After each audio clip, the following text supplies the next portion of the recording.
example, to buy here what to say, a video game, it's like $60 or more or less, give or take. And Yeah. the salaries here can't take it because an average salary in Albania is more $180.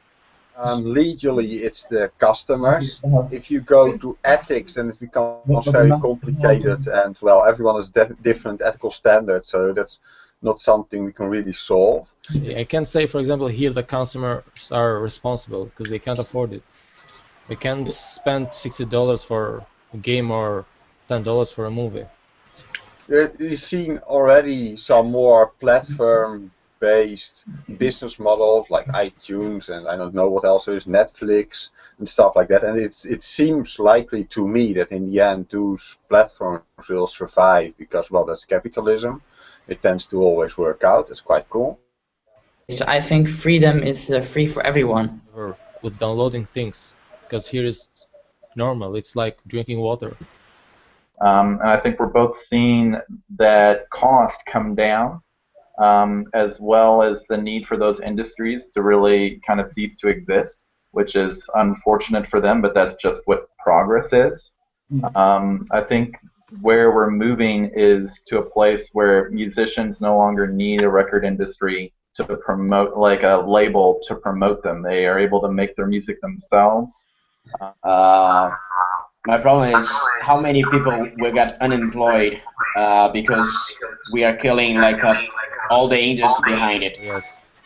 If you open my PC, everything is alone. I've never bought anything in my life. I don't know if there's a way. Every time you try to censor something, people develop ways around it.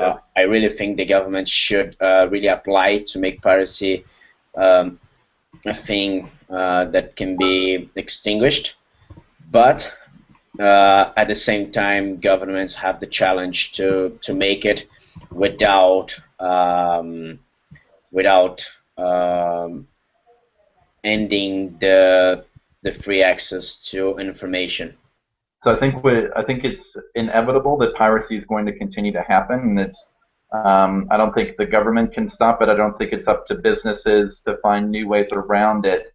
I think it's up to artists to find ways to leverage the copying of their work and the distribution to promote themselves in a new way and look for new revenue opportunities to benefit from it. How technological progress and how it's immoral, in a way, for us to deny the future generations of it, in the same way you were saying about trying to sustain the jobs that we have.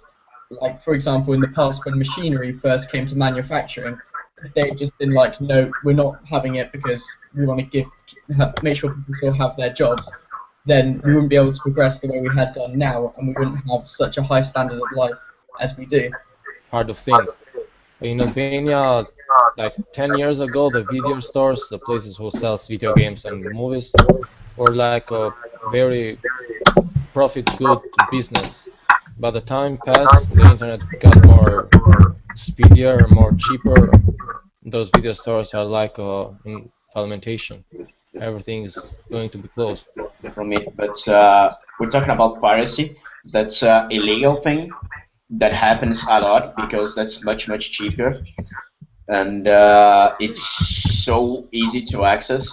But this illegal thing is killing another industry. I'm not saying that this industry needs to remain the way it is, but somehow we need to get in a point that we have this industry, like not only the artists, but a lot of people can benefit from it, and that's just. I don't think you can stop it. I don't think that you can censor it away, and you definitely don't want to become a country that is so regulated that, like Pakistan, where they can just turn social networking sites off to try to prevent dissent or control the people. Is stopping piracy worth all the freedoms that you'd have to take away to stop it? Shows, and publicity as well. Shows such as Game of Thrones and Breaking Bad wouldn't be as big as they are now if it wasn't for piracy.